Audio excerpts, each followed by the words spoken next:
Chapter 38. A thin veil of mist shrouded the Bahamut, blurring the remaining sunlight and shorting out the Stral's entry hatch. Vaughn ran at Balthier's side, helping him pry the door open as Fran checked various components of the ship's exterior, but only as the metal panels unlocked did he notice Bosch's absence. Turning and scanning the haze, he saw his sister rush past, accompanied by the new Emperor and Queen, all ushered on by Balthier and Fran, but just as he made to notify them of their missing counterparts, the two Landesians emerged from the air station, Gabranth stumbling and Bosch dragging him onward. As the pirates followed the others into the ship, Vaughn dashed across the platform and ducked under Gabranth's arm, lifting his weight onto his shoulders while Bosch steadied him from the other side. "The princess will have your head if you slow us down," he said. And the judge, head tilted, replied in a tone of dazed surprise, "She's welcome to it." "Just hurry up," Bosch added. Vaughn tried to lighten his expression, but shock had overcome the urgency of the situation, and he could not hide it easily. This was his brother's murderer he helped to safety, this was a man whom less than a month ago he relished the thought of killing. He could not fathom what had changed, but he rather liked the way it felt. Gabranth, too, found himself startled into silent confusion, one of his aides the subject of a king he had murdered, and the other the man he had framed for it, but he could sense no reason to protest, nor find the words to come up with one, and so he focused on moving his feet. Monty appeared at the Stral's hatch, the princess behind him, and they ushered the three men inward, frantic, but hiding it well.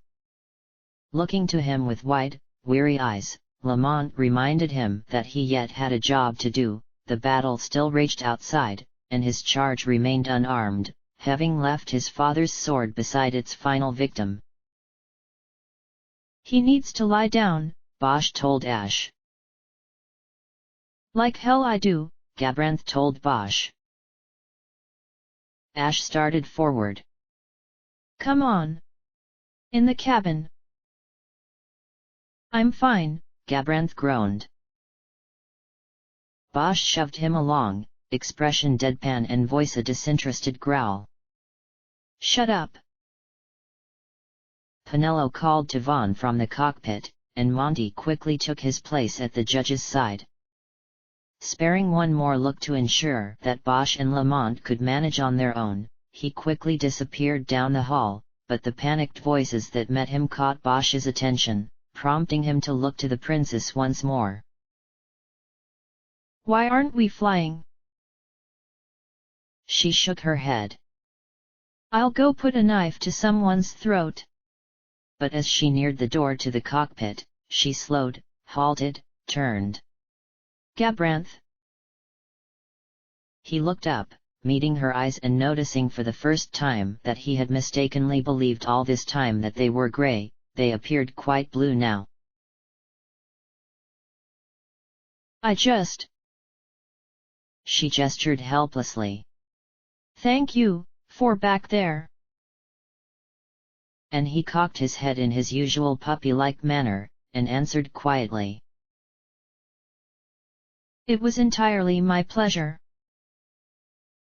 A nod and she was gone, the door swinging behind her, and Bosch and Monty forced him down onto the nearest cot despite his remonstration. Neither seemed too worried about the civil war that could easily erupt when news of the day's events reached Arcades, nor did they care that the most powerful country in Ivalice now claimed an almost 11-year-old as its ruler. Gabranth knew that he would need to rest eventually, but for now he removed his helmet and fought to remain upright, flinching slightly when, amid his orders and reprimands, Bosch called him Noah, a name which he no longer deserved. "Quit being such a baby," Bosch ordered. "I'm 3 minutes older than you.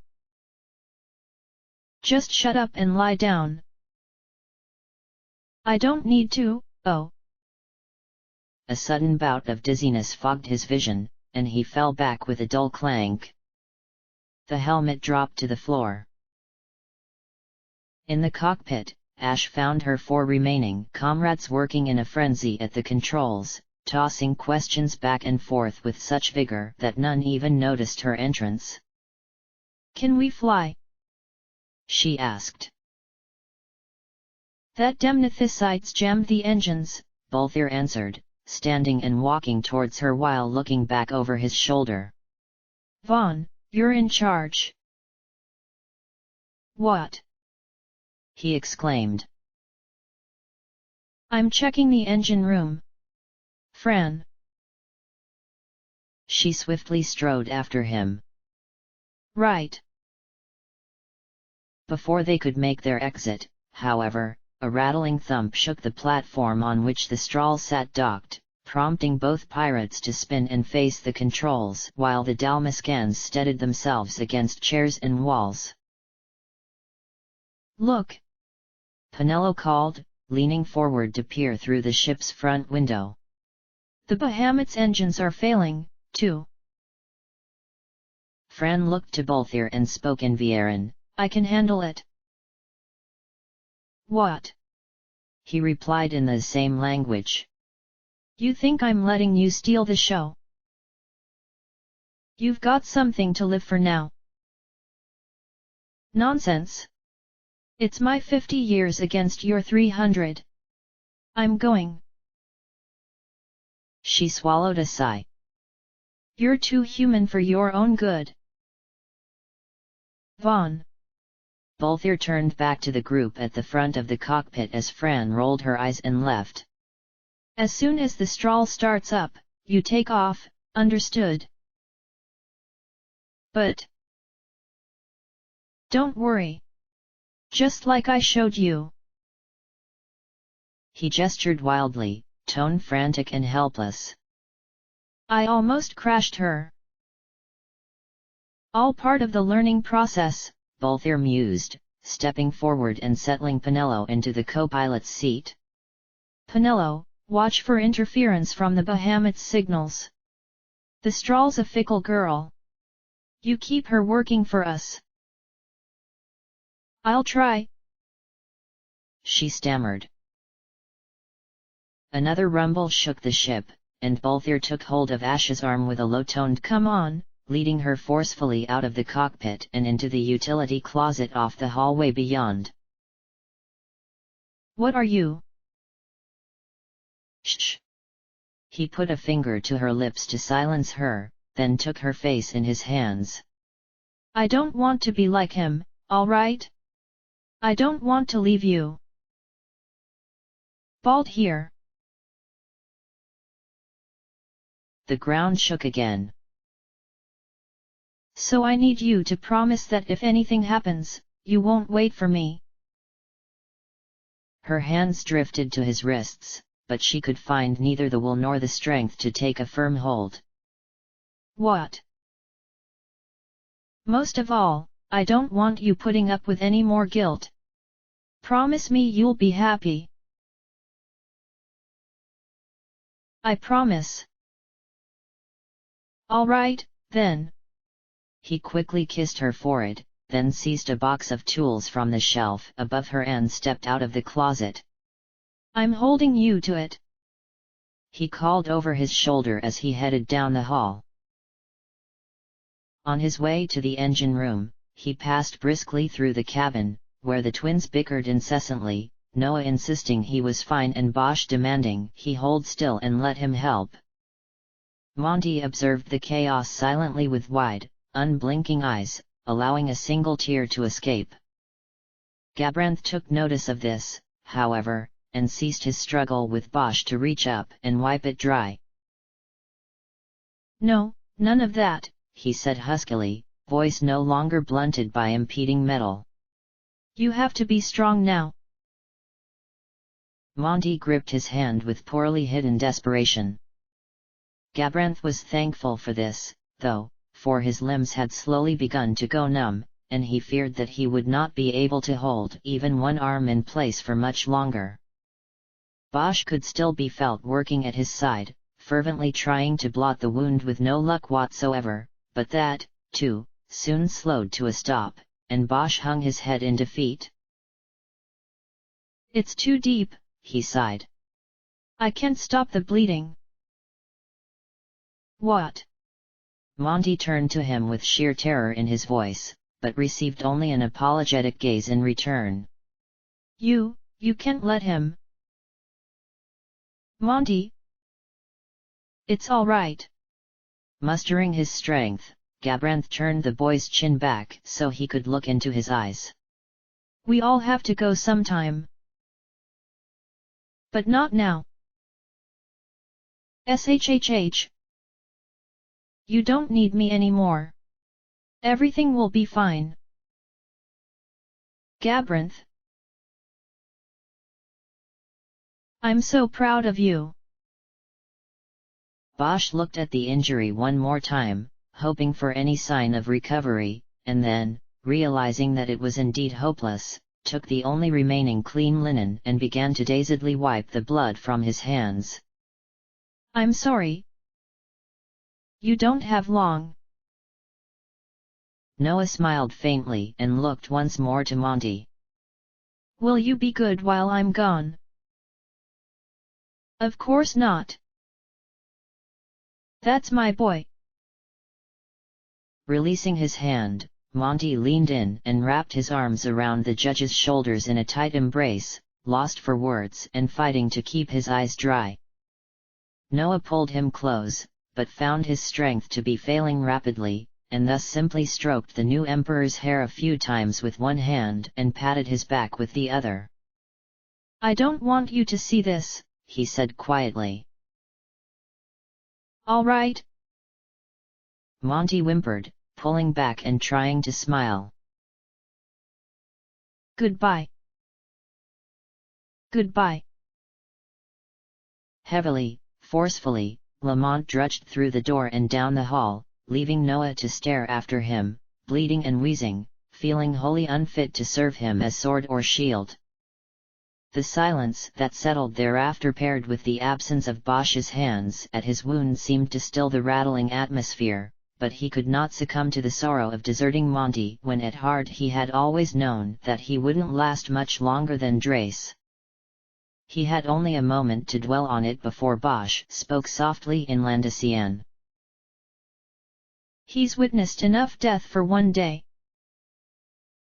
Noah gazed jadedly at the closed door and replied in the same language, "I wish he didn't admire me so." "Don't say that." He let out a sigh, accompanied by a shallow rasp, and met his brother's eyes. "Can you ever forgive me, Bosch?" Bosch almost laughed. "I did a long time ago."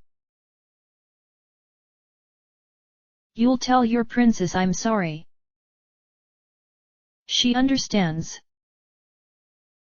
A resonant shudder seized the straw as it at last vaulted into the air, nearly knocking Bosch over and sending a wince of pain across Noah's face. A couple shouts rang from the cockpit, Ash and Penello reacting to Vaughn's piloting, but they faded as the ship steadied, and Bosch regained his balance, leaning in to see what relief he could offer. The judge would have none of it, however, and pushed him back feebly while trying to smile. No, don't worry. I can't even feel it anymore." His arm fell limp against Bosch's shoulder, and Bosch took his hand carefully, feeling only the slightest squeeze in return. "I know I'm unworthy, but I need a favor." "Anything." I need you to look after Monty." His eyes darted sheepishly toward the door as he said it. "He is as much my son as he was the Emperor's. I would entrust him to no other's care." "Of course," Bosch replied with a nod. "I'll protect him with my life." At last, Noah managed a small smile, and the tension passed smoothly from his muscles, a few plates of armor creaking with the release. "Your words always put me at ease, brother. Sorry to leave you so soon. His eyes closed as he spoke, and his expression softened, and his grip on his brother's hand relaxed into stillness. Bosch tilted his head to one side, eyes desperate but voice soft. Noah.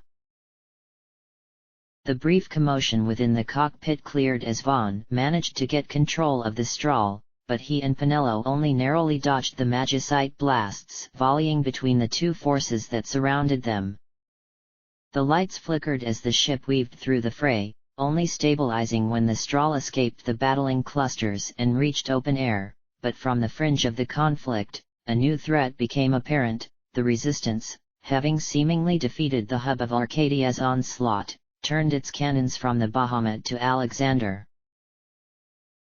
Oh, God! Ash gasped, leaning over Vaughn's seat for a better view. The resistance thinks they've got a shot. Vaughn fiddled with the controls. The hailing signals won't go through. There's not enough power to run everything at once, said Penelo. We need it all to keep in the air. Ash gazed out at the battle, noting that the Bahamut released transparent clouds of mist from its fizzling cannons as it sank toward the city.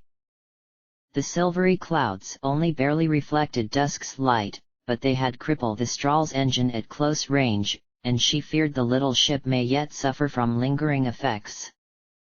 The mist? She asked skeptically. Here. Vaughn pulled her arm forward to the comm link, steering the ship farther out with one hand. You keep trying, he explained. I'm gonna get us killed if I don't watch where I'm. A prompt thump interrupted him, sending Ash falling against Penelo's seat and Penelo falling against the controls. Vaughn and the princess exchanged exclamations, and Penelo shot to her feet, studying a readout on a screen behind her and reporting that they had caught the shockwave of a nearby cannon blast. Neither of her companions seemed to take notice of her injection, too busying squabbling over how best to reach safety, and in that moment she realized that Monty had entered the cockpit some time before and now stood forlornly near the back, staring out a window. She approached him quietly, but he failed to perceive her presence until she stood right at his side. Monty! Quickly drawing a sleeve across his eyes, he turned to look at her, forcing a brief wave of calmness over his countenance and subtly shaking his head. I'm okay. Penelo knelt slowly, placing her hands on his shoulders and studying him, surprised to find no trace of fresh tears, but his bravado could not mask his vulnerability, and he did not appear much comforted when she stroked his hair. He had paled quite noticeably and looked rather nauseous, and heavy bruises had begun to form around his neck, but he did not seem to take particular interest in her inspection, instead staring blankly, unfocused, into the distance. You did what you had to do, she told him. It wasn't enough. Seeing the doubt in his eyes, she gave him a soft kiss on the forehead and drew him into a hug, which he tentatively returned. You'll always be my hero, she whispered. The ship slowed near the edge of the battle, hovering at a distance while Ash and Vaughn got their bearings, and the minor relief of chaos seemed to fall heavily, prompting Lamont to nestle into Penelo's shoulder. Suddenly, the silence became ominous, and he pulled back, realizing that Ash now studied him impassively a few paces away. Before either could speak, however, the door behind him opened with a small click, and he spun, meeting Bosch's eyes urgently. Is he? Bosch, in turn, glanced away for a moment, but forced himself to meet the boy's gaze as he spoke. He asked that I take his place at your side. Now they both looked to Ash, who fought to mask her bewilderment. Penelo had risen to her feet and Vaughn had fallen silent in the pilot's seat, and she could not speak for a moment, even had she known what to say.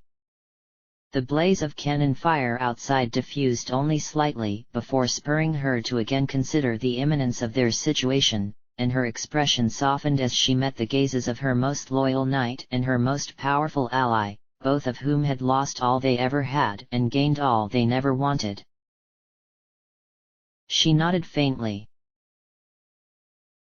I could not deny such a noble man his dying request. And Monty looked to Bosch with a frail smile. Okay. A lively and persistent beeping from the control panel broke the atmosphere, and Vaughn turned to it frantically, searching the ship's status readouts for signs of damage. I didn't do it, he exclaimed. Penelo shot forward, jumping back into the co-pilot's seat. It's the comm link, she replied. We've got our signal back. Monty dashed after her, halting between them and speaking with a far stronger tone than he or any of his companions expected. Hail the Alexander! What? Asked Ash. Halim's crazy if he yields before they do, he explained. She shook her head. Lamont, you're not obligated. It's all right. They're answering, said Penelo. All at once, Monty seemed the epitome of composure, but the stability of his voice finally faltered as he addressed the open frequency. Zargiboth, I need you to call off the attack.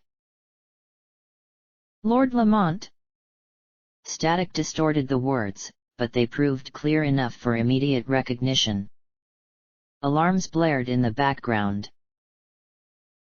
Yes, said Monty. Vane is dead. Where are you? Aboard the Strahl, with Queen Ashalia. We've reached an agreement. A patch of indiscernible noise answered him as the Alexander took a strong hit, but Zargiboth continued on unshaken. What kind of agreement? A ceasefire. We'll go first, then she'll contact the Marquis. And then a pause, almost long enough that Lamont wondered if the transmission had gone through, but the judge replied in a tone of measured suspicion. Are you sure you're safe? Is Gabranth with you? Monty nervously looked over his shoulder to Bosch, who in turn suppressed a sigh. He would still be held responsible for the king's death. To shatter the Marquis's reputation now would cause as much turmoil as ever, after all, and if he was to take his brother's place anyway, he didn't see any reason why the rest of the world should know about it. I'm here, he said, taking a step closer to the Emperor. It is all as he says, we have to back down first or they won't believe our intent. Another moment's hesitation cast a pall of silence on the Strahl before the answer came clear and calm. Very well, then, but we're keeping our shields up. All right, said Monty.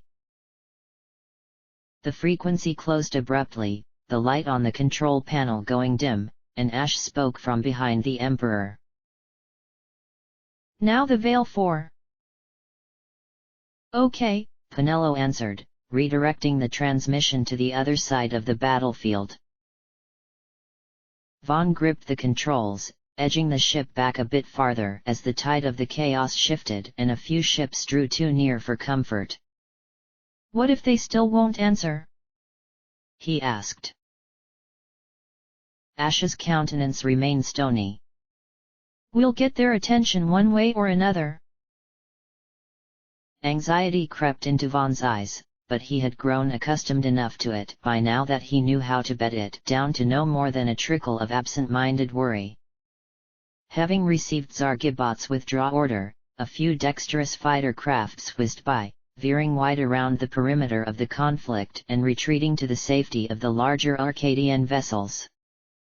The Resistance's puzzlement became apparent, but Vaughn pulled back still farther until the light on the comlink blinked a response from the Veil 4. "It's them!" Penelo cried, bouncing in her seat. Ash leaned forward. "Halim!" The same static that had blighted their communication with the Alexander buzzed faintly in the background, but the Marquis voice sounded audibly over the interference. "Ash? Thank God you still live."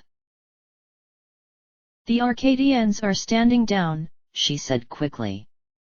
"We must follow suit immediately." "Are you mad? They will take us in our weakness. They will take us in our strength." Her companions each seemed to faintly startle, perhaps, she suspected, in response to such an open admission, but they remained silent, and she continued on stoutly. "Lamont has replaced Vane as emperor, and he has agreed to peace negotiations if the fighting stops. You know our resistance stands little chance, and Robin Astor's paling has already fallen." Panicked shouts drifted over the comm link, but Ondor's voice remained steady. "Ash, this is an enormous risk." The Arcadian offensive neared the completion of its cessation, the shining ships returning to the larger vessels in a slow trickle that created obvious confusion among the resistance ranks.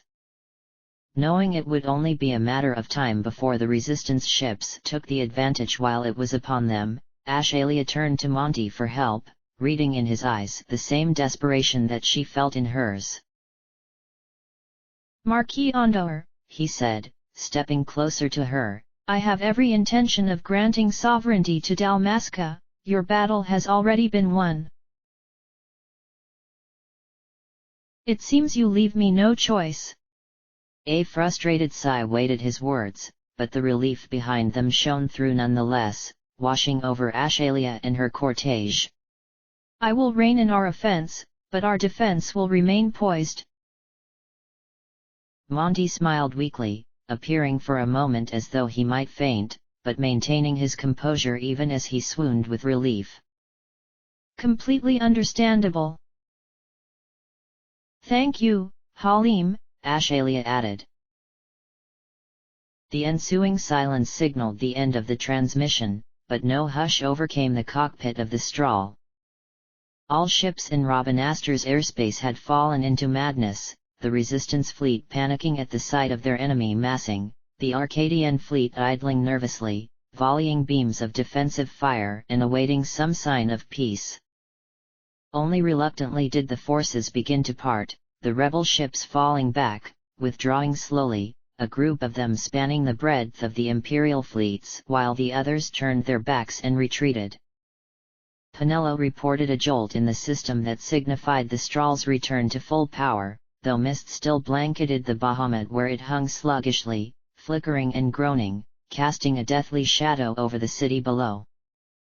Vaughn guided the vessel forward a bit as the range of the action receded, but hovered idle only a small distance and even after the cannon fire came to a complete halt. "Thank God they're listening," Bosch muttered. "Yeah," said Vaughn, "but now what? That thing's not gonna last much longer." He gestured to the Bahamut. "It'll take out half the city. There's no way either side will let us go back and board it," Monty replied. "And if it's running on the Magicite engines, that won't do us much good anyway. They've only got enough power to land it." Bosch hesitated, looking as though he meant to say something, but instead turning his eyes from the window and searching his gathered companions. The Queen had fallen into a seat behind Penelo, leaning back, slouching, one hand gripping her hair while the other hung lifelessly at her side. Bosch faced her and spoke gently. "Princess." "I'm not your princess anymore, Bosch," she growled. Ash? Vaughn asked. You okay? She leaned forward, elbows on her knees, wringing her hands. Fine, she said. What's wrong? asked Penelo. It's over. A tear slid down her cheek, and she smiled weakly with relief. It's over. Childish shame quickly overcame her and she shakily covered her face with her hands, shuddering anxiously as she attempted to muffle her sobs. At long last, her struggle had ended, though she did in some small corner of her heart regret that it had ended so suddenly and so violently. But with the death of her civilian life, she now found herself able to mourn the passing of all that had created her. And to this end, she felt that her tears did not fall for the brutality of battle or the cruelty of occupation, but for the old Dalmasca, the old Arcadia, the old Ivalice, for her father, for Rasslor, and for Azelas. She had not expected this, and in the last 2 years had grown to shun it, but now, surrounded by those from whom she least expected camaraderie, she found herself powerless to stop it. All looked on in uncertain awe, shocked to see such emotion from the Queen, all except Monty, of course, who stepped up to her and placed a hand tenderly on her shoulder. Through the cockpit window, a great divide in ships could be seen. The gleaming, streamlined Arcadian fleet idled in the north, and the rugged, mismatched Dalmascan resistance team gathered slowly in the south.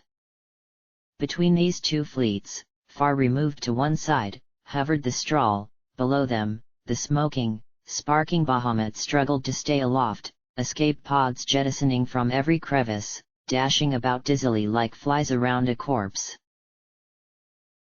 Ash impulsively pulled Lamont against her, wrapping her arms around his shoulders and burying her face in his hair. He squeezed her feebly in return, and found that he could no longer stay his own tears. Vaughn shook his head, catching Penelo's attention, but he said nothing, steering the ship inward, closer to the rival fleets. Penelo wiped her eyes. The stillness didn't last long, however, for the Alexander opened a channel to all ships in Robin Astor's airspace, Zargibot's metallic voice issuing a warning that the Bahamut would soon crash into the city if they did nothing to interfere. The Vale 4 responded immediately, ordering the Arcadians to keep away from the air station and let the resistance handle it, and by the time Ash and Monty had regained their wits, the two forces had agreed to open fire on the Bahamut in the hope of sending it adrift before it could touch down. Penelo looked to Ash urgently, but neither spoke before a third vessel joined the open comm link, the Bahamut itself, where, unbeknownst to any others, Balthier and Fran fought to override and redirect the ship's emergency power, working in darkness save for the glow of magicite and the sparking of wires.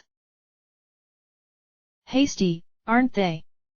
Balthier's voice on the comm link put a flutter of confusion in the hearts of all who listened, those aboard the Strahl leaning inward over the control panel as though they might somehow get closer to him. I think it's a little early to be throwing away our lives just yet. Balthier? Vaughn asked. Ah, Vaughn. Sounds like you made it out okay. The Strahl's a fine little lady, eh? Halim and Zargiboth volleyed questions frantically, but Vaughn paid them no mind. Where the hell are you? Will somebody try and talk those old fools down for me? Balthier went on. Just getting somewhere with these Glossair rings, almost done. Don't want them ramming me before I fix them, do we? Balthier. Monty trained the fear out of his tone with even greater skill than his brother.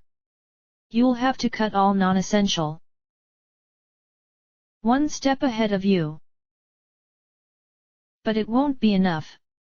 You're going to crash, you know that. I've survived worse. And now Fran's voice sounded in the background, impossibly calm over the roar of sirens and crunching metal. Rings are charging. You said you were checking the engine room. Ashalia shouted. It was the truth, said Balthier. We're coming back for you. Oh, no you're not. Static blurred the transmission, but his words rang clearly through the Stral's comm link. Ash leaned on the control panel, eyes trained intensely out the cockpit window to the lumbering ship beyond.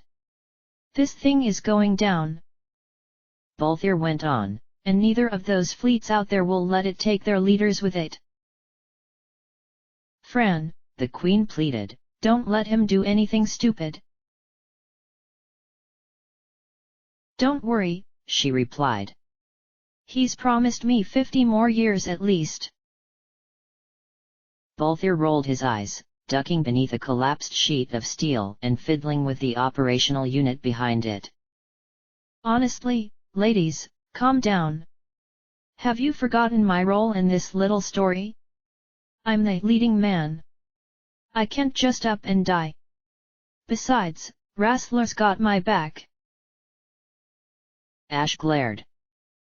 That's not funny, you ass.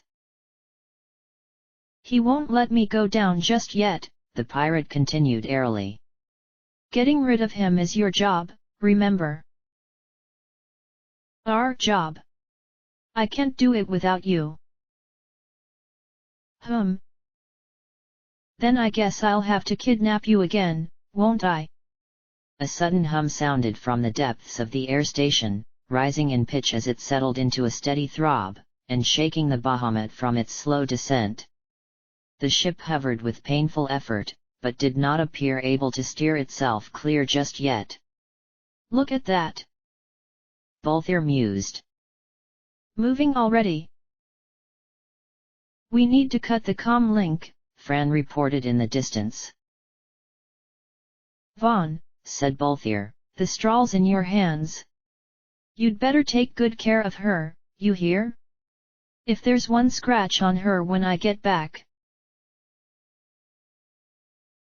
I know, he replied. We'll be waiting for you. The Queen knelt, gaze fixed on the luminous little light on the control panel before her. Balt here. Stay strong, Ash. The light went out. With a series of thunderous creaks, the massive vessel began to drift aside, dizzily weaving its way over the city, leaving behind a smothering trail of smoke and mist. It lost altitude rapidly, every ounce of its dwindling power forcing it forth as it descended, and Ashalia rose to her feet as it fell to the sand, the burst of sound somehow delayed, the puffs of dust eerily graceful. Fire erupted from many of the ports, flames flickering and smoke spewing, and the towering structure collapsed upon itself before at last tumbling to its side, rolling only one rotation, sliding through the golden sand to a slow, smoldering rest. The comlink buzzed with activity, both sides rejoicing that Rabanastre had been spared before once again sinking into wary questions of peace and surrender and non-negotiable terms. Ash let her uncle handle this, the day's events were his responsibility, his problem, but her gaze seemed to fall into a hollow blankness as she turned to leave, and she couldn't rejoice in her well-merited freedom, couldn't even lay her face in her hands and weep. The others knew better than to console her, and she ignored the heat of their stares as she exited the cockpit, staggering slowly down the hall to the silent chamber where her father's murderer laid lifeless in the dark. The sky seemed stagnant, the weight of dusk overcoming the haze of battle as it settled in the desert dunes, listless and lonely, endlessly barren. Lamont and Halim numbly began the hours-long task of negotiating a complete stand-down while Bosch gazed at the horizon and Vaughn and Penello kept their trembling hands on the controls as best they could. Ash was asleep in the cabin,